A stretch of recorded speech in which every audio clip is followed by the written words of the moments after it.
Okay, sorry for that. Yeah. So we'll look at the HDFS commands, how they are used, basic examples, and can we access the HDFS file system through the program. So I'll basically take a program which is given in the textbook. How many of you are able to get access to the textbook or chapters?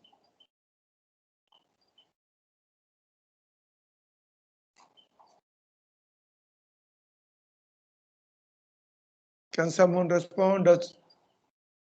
Are some people able to get the textbook, maybe from library or otherwise?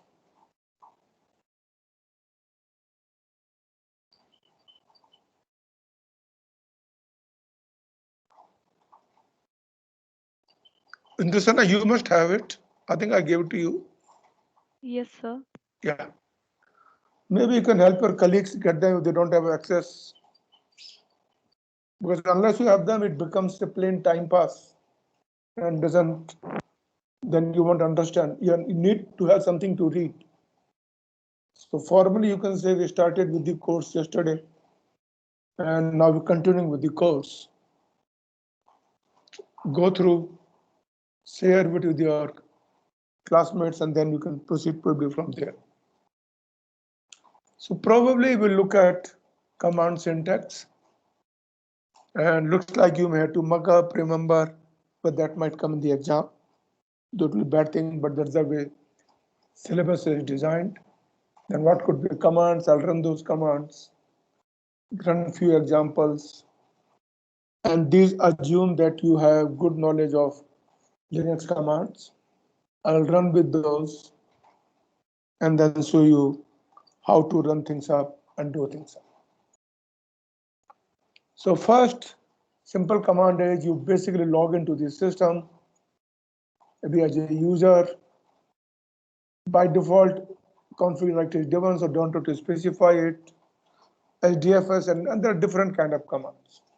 So mostly we'll be dealing with the command called DFS. That means we want to do the operation on the file system, creating file, deleting file, copying, doing a checksum, typing or cat, changing permissions, changing mode, and all those kind of commands we probably look at. I haven't tried anything, those commands called HDFS name node, data node, something. You can try those. DFS admin, you can see the report where things are. In my setup, I don't have a HA setup, so there will be no HA running, so that won't work. FSCK is called file system check. That typically takes long amount of time on little machine. So I won't run those, but if you want to try, one can try that commands as well. And there are other commands related to NFSU version or something of that kind. So maybe I'll run one command at a time and look at how do things really would work out. And anywhere you have questions or doubts, please do ask me so that I'll be able to explain. I'll be running all these commands on my lab cluster, which has been set up. So first is HDFS version. It tells you what version currently is running. Let me see if I can log into that.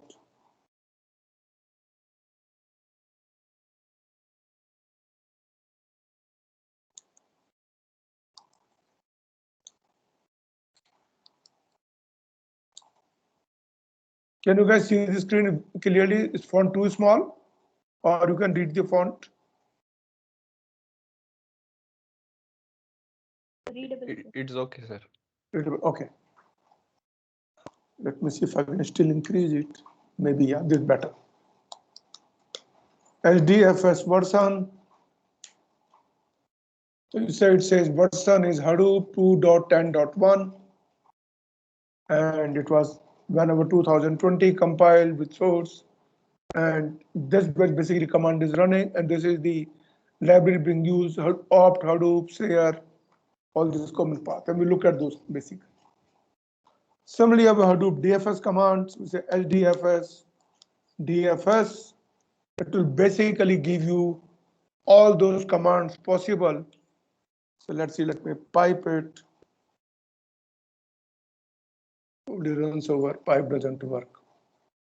So there are too many options being given. Append to file, cat, checksum, change group, chown. So let's look at one by one and let me ask you. Basically generic options. What does cat command do? So any command you do on a Linux machine, typically with DFS, to prefix with a dash, and those commands basically so any commands start with a dash and then the command name. But some commands have been changed, some commands remain as it is. What does the cat command on Linux does? Displays the file content. Displays the file content. And checksum, there's a command called cksum, which is checksum.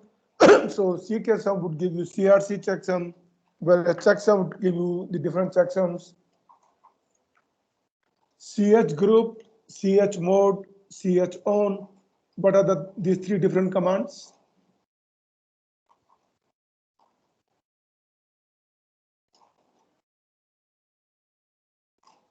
Let me like to ask Afrin.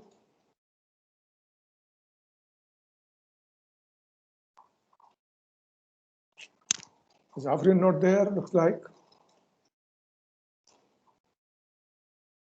Abhishek Goda. Akshata. I've been asking you to read Refresh on Linux Knowledge. Akshita. Yes, sir. So what does the ch group, ch mode, and ch own command does? Ch group, ch mode, ch own.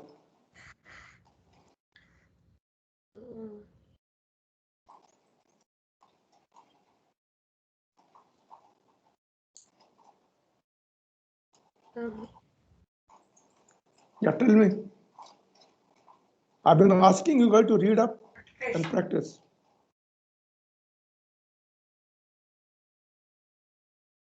Amogar. Sir, Yeah, what is the command ch group, ch mode, ch own do? sir, chmod is used for changing this things are like chmod 777 means we can write, read, and execute. So Okay. it allows us to switch between read, write, and execute this operation, sir. Not switch between. So what does 77 mean? Yes, sir. If I were to do ch mode 700, what would happen? We'll be able to read but not write and execute. Wait a minute. No, that is not true. Okay, so let's say I am here on the Linux machine. Let's say I have a file, and now the file called java.sh. If you look at, if I were to say chmod 077, or let me say 277 java.sh.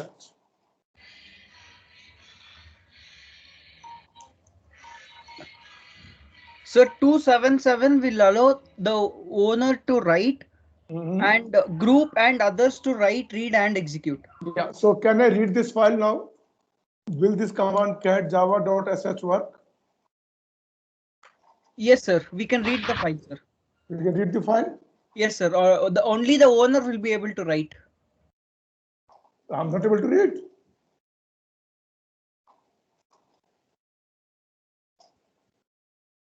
Sorry, sir. We can only write, sir, not read. Yeah, so we have to be clear about.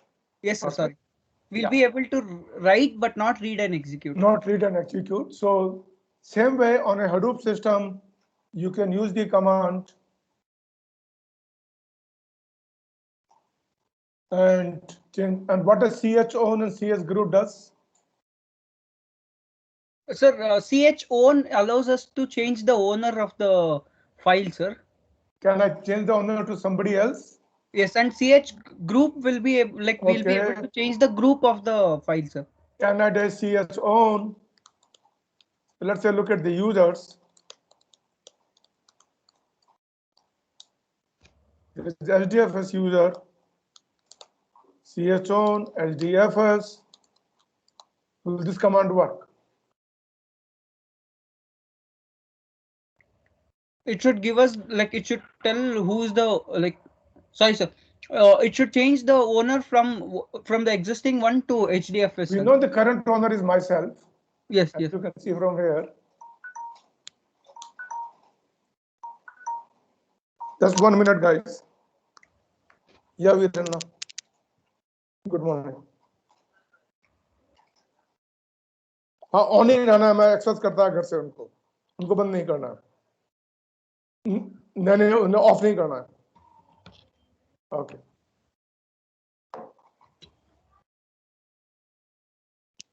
या sorry guys. So why it is not working now?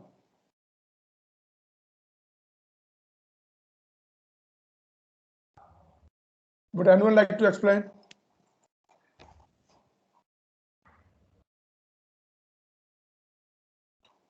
Amogha? Sir, we have to change the permission to read, No. write, and CHON has nothing to do with permission. We are looking at CHON. Permission is chmod.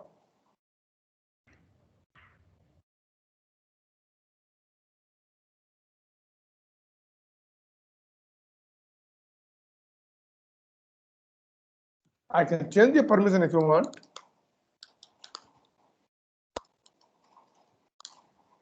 But still CHON would not work. Sir, have we specified the path completely, sir? If it is working for chmod and something, it's saying operation not permitted. Path is not the issue. is it because we are not in super user mode? Yes. I cannot simply make a user to somebody else. This will be done only by admin user or super user, not otherwise. Sudo chon. Yes, so we need to have sudo and then that would work. Similarly, you have command copy from local, copy to local. You can copy from local file system to HDFS file system. You can retrieve from there to here. Sweep is a normal command copying among the file systems given a path. Create a snapshot. We look at a snapshot yesterday. DF, dump the storage. Get put is to copy, give both path.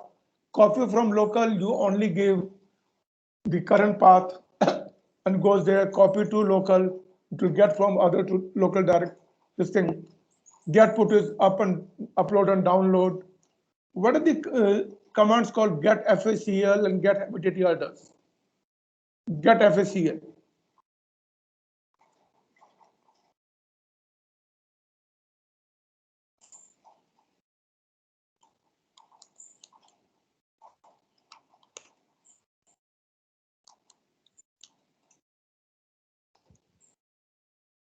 So what is the difference between get FACL and using chmod?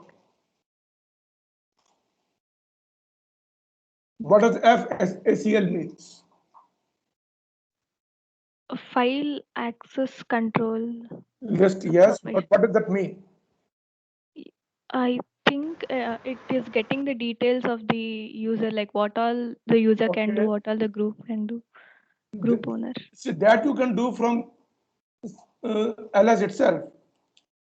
When I say LS, it's telling you what user can do, what group can do, and what word can do.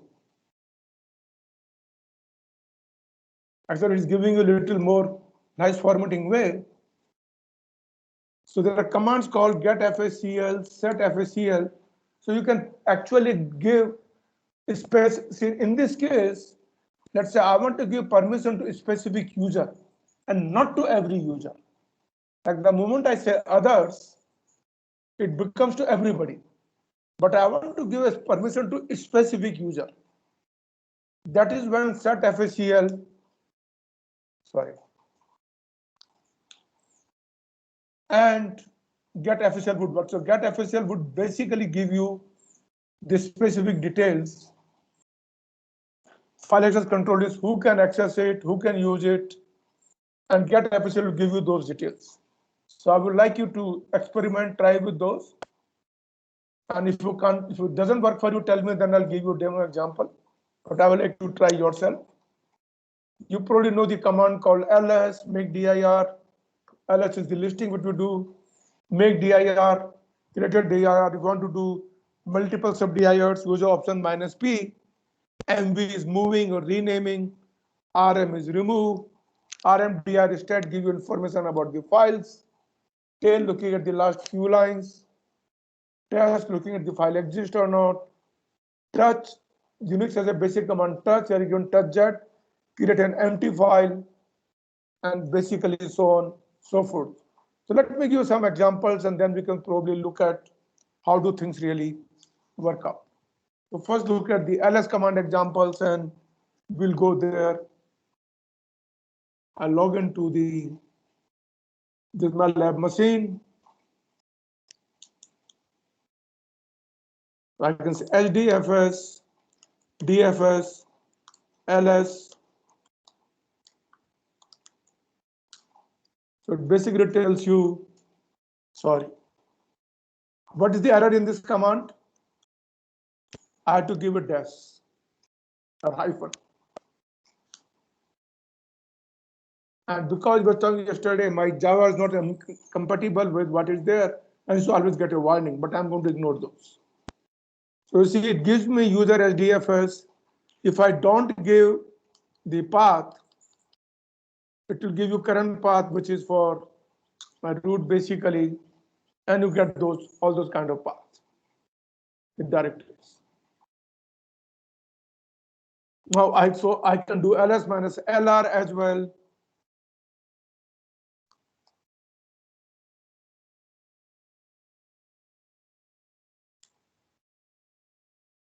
The cursor, it will go through each directory and then give you those details. If you want to create a directory, let's say, let's go back and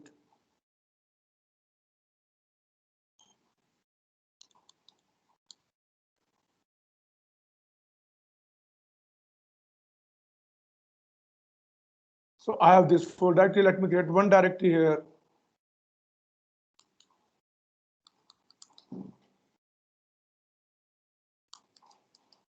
Let's say test. It created a directory, as you can see.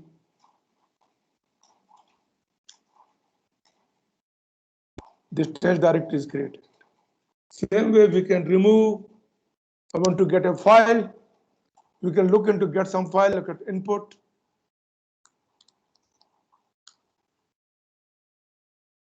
So I have some data here, let's say Sudoku input, which we use running a Sudoku program or see a message. So I can probably say get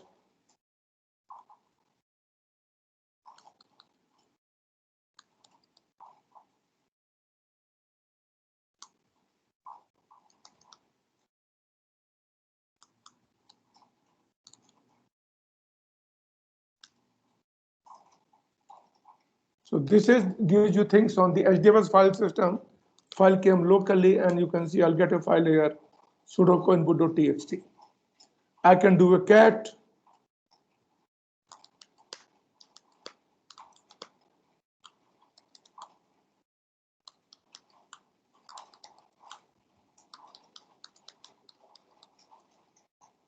Then it will basically type the entire file, whatever. I'm using this because I'll be using some of this data to run the sample program, which we will basically look at. You want to copy a file. So let's say I have a file somewhere. I can copy, let's say, some file, let's say grep.java.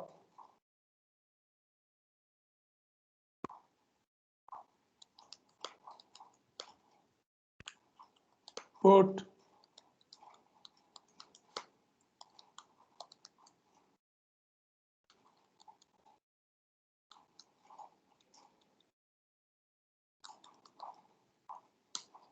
so it will copy the file in that directory, and if we look at, we can basically see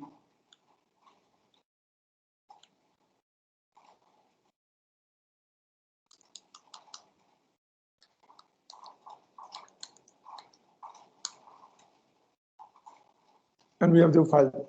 So these are the commands you can do, work with those. So set up Hadoop, work with it, and then when you become comfortable, because plain making won't get you anywhere. Once you spend half an hour, 1 hour, it will become a lot more easy.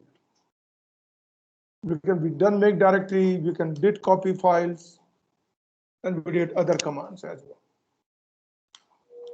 As we talked last time, the default block size happens to be 128 megabyte for us. And that's what we'll see. Now what I've done is I uploaded a basically large file. I took this hadoop.tal.gh, which I use to install Hadoop. This file is about, you can see, about 400 megabyte. So I copied that file, and I copied that file using a command called star.gh dfs put hadoop.tar.gh user star.gh, and you'll probably see this file being there with the same size. So let's probably look at.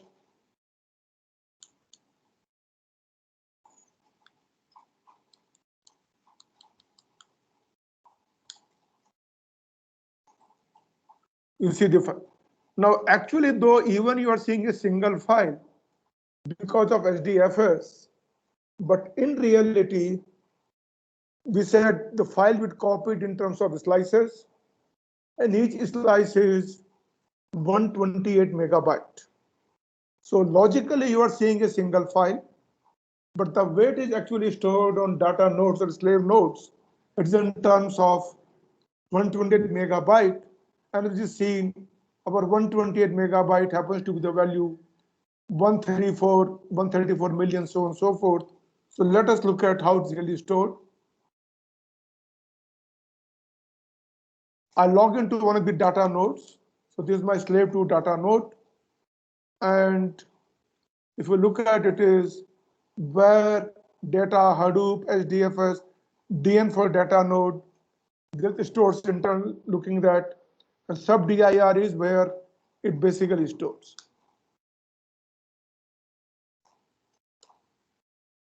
Now you look at, this is the first block.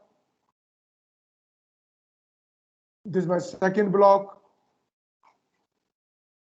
And this is my third block.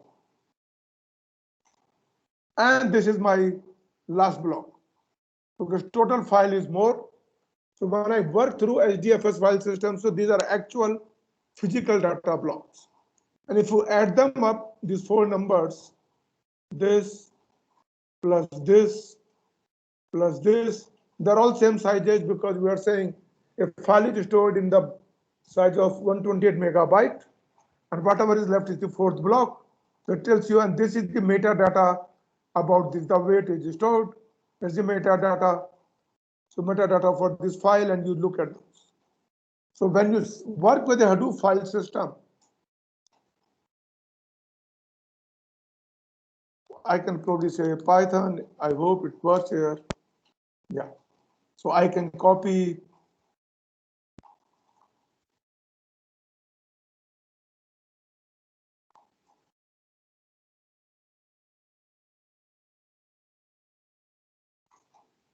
star3 plus the last file size, which is this.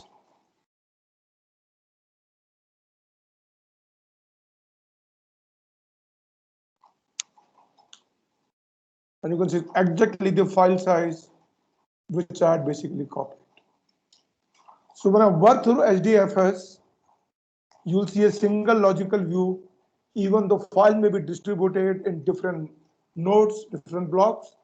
Since we set up a cluster, the small cluster with 3 nodes and replication a factor of 3, so each block would be available on every data node. But once a large number of data nodes, this may not be available everywhere and only in some places. And that is what basically you can look at how do those things really work. Any questions so far on the way the Hadoop blocking and splicing work and Hadoop file system commands? As we have seen, and you can look at those, we looked at, and we've seen these details, and you can actually see what I showed you as an output. So this is the output actually taken from the actual Hadoop cluster setup.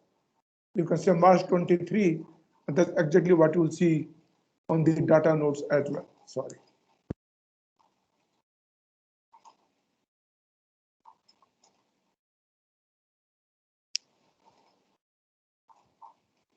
You can say March 23, exactly what you're seeing here.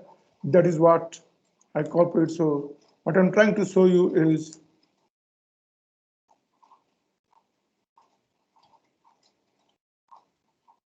real command. So when you use HDFS, DFS, it gives you a whole HDFS file system in a logical way within single file.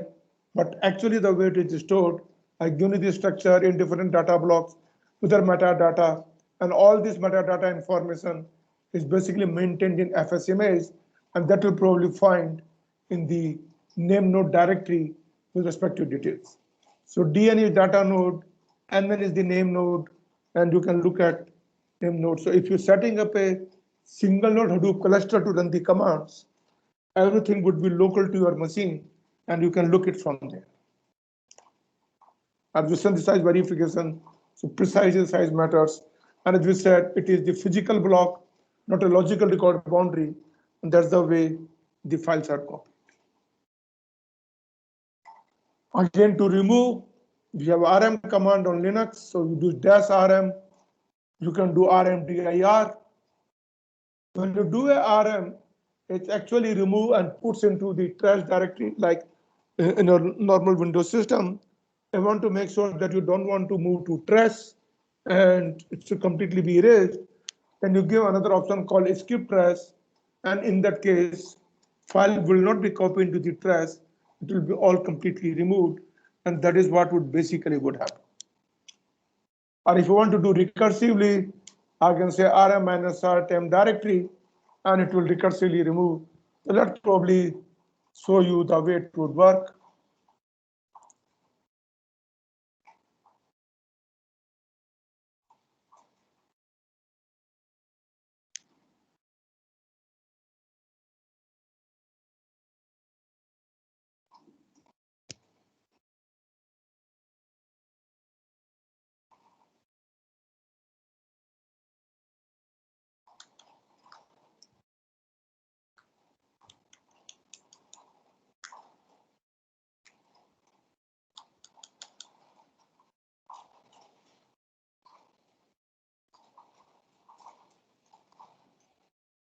Something I lost my.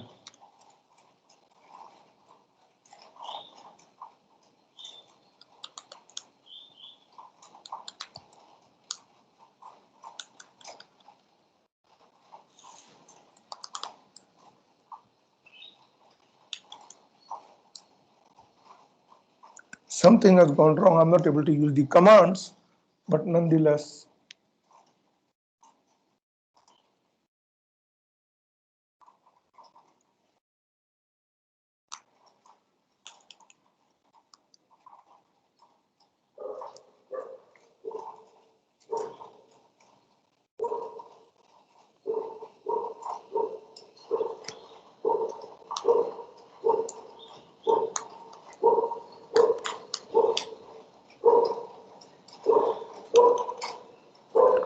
Probably I'll rectify look at, but let's go back.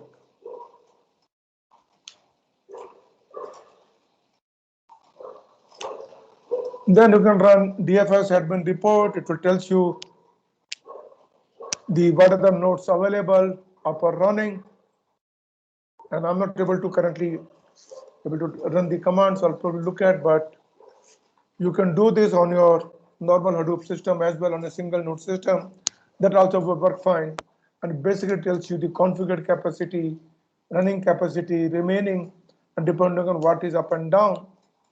When I use this command, I have 3 live data nodes, but currently I have only 2 live data nodes. So currently slave 1 is down, so you will not see those, you'll see slave 2 and slave 3. Slave 2 and slave 3, that is up and running, and that is what this command would basically do. Now, can we access this HDFS file system in our program, and if so, what is to be done? So basically, I look at the read-write example. You can look at the URL, QGIS detail. I've taken the program from the author's place where I've given the sample program which is used in the book. So I'll go through quickly the program setup, tell you what it does, and then you can run the program to do things up. So basically, first make sure that in the class path is set up, you have all the Hadoop installation jar files, which is basically Hadoop home with Java library part, your configuration log properties, and then you basically, typically the way you done is, because you are dealing with Hadoop file system, is not a normal our regular file system. So you have to create a file system object by passing a configuration of the class. And then the moment you create a new file system instance using a configuration class, it basically loads the default XML and Hadoop site and those details. And then you basically use new configuration, get this. And using this, you work with input path, file systems, and the rest. So once you get a configuration instance, you basically say get file system for the particular file system from the configuration, and then it works like a typical normal local file system. So I'm not showing the whole program. I can quickly show you the whole program which is being run. That would work, but then it is typically your normal Java program. argv0 is the input, where do you want to copy from, out file directory, where do you want to copy to. You're basically checking is the file exist. If file does not exist, error, give input file not found. If file exists but is different, can direct, it should not be a directory or something, it should be only a file, so it will give you an error. And if an output directory exists, it gives you an error. So look at those, and then you open a file, you read, write, and whatever Java program to write, do that. So this simple program only does what is called your file operation, writing, adding, deleting, copying, and whatever that is. You probably know more Java than me. I have a very, very basic knowledge. And then close. So I'll show you the simple program.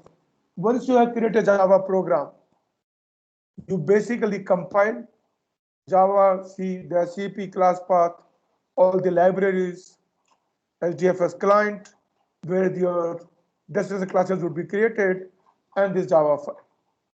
Then you create a jar file. Make sure that you give a dot because jar would be created. I create a HDFS client jar, and then I run using Hadoop jar, the program name, since it expects parameter input and output. So basically, so this is a program taken from the distribution of the authors. And then you can, so it gives you different options, add, delete. So add is this input file, copy to the HDFS file system, and so on and so forth. And that's the way it works. I can run down the jar program and show you how this HDFS client program works.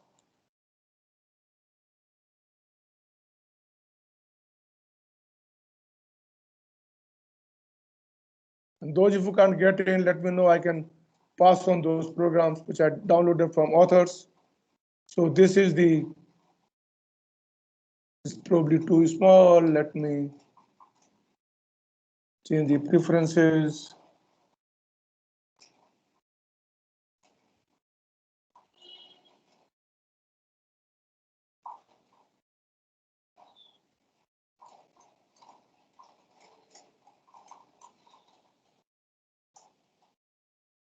No, no.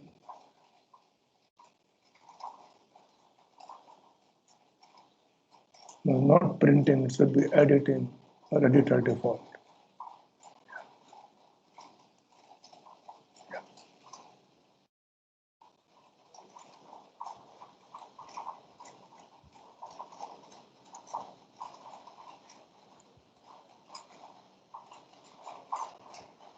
So you can look at the basic creating a new configuration object, adding a resource code site so that we read those informations, then the file system command, and you basically look at what are the other commands.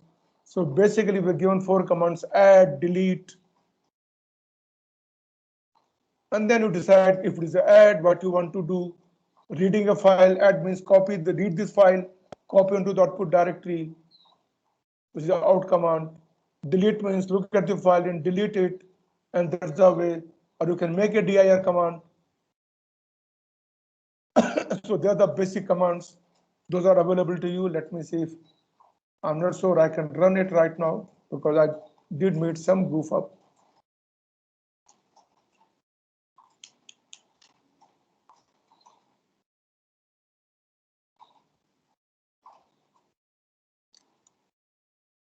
No, it's something goes wrong. My keyboard has gone for a toss.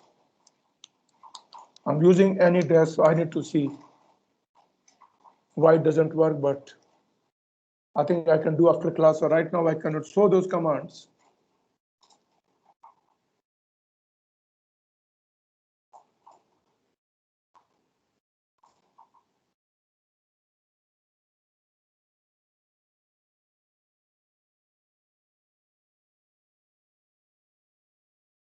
We will rectify, but you can try yourself, set up Hadoop, and then you can create those programs and get things working up and running. There's also, you can create a file in C, C++, and from Java, you can using your Java native interface called JNI. You can invoke other kind of programs. That basically means you need to have a libhdfs with Project Simple Level C API, which is available as part of a Hadoop installation, and you can work with it, use it. And what this C API does, it basically gives you basic API for generic operations like copy, moving a file, renaming a file, deleting a file, or you can do directory manipulations, create directory, change working directory, and other kind of information there. So if you want to work those commands, you can basically using HDFS, open file, close file operations, you do a read write. And author has also given a sample C program which could be invoked and run through that. I haven't compiled that code, but the basic code would simply look like this. You connect to the basically default setup using C, and then the normal C command, the write part testing a string, and using HDFS file you open. So this is the API available by the libhdfs. Using that, I'm saying open a file for write, and it's write only. If it is not, the file doesn't exist, it's created. These are basically permissions. Then you want to write into the file, so you would say HDFS write, and once it is written, you can close. So if you want to create a file, you basically open, write, close, and then file would be written. And that is what your HDFS C library primarily would work for. So what we had done is we have looked at the basic HDFS commands. We looked at Java programs, even though I couldn't run it on the program because I'm not able to access the keyboard. Let me see if I can resolve it, then maybe show you the next class. And we also show you programming using C, and that is what precisely what we had done.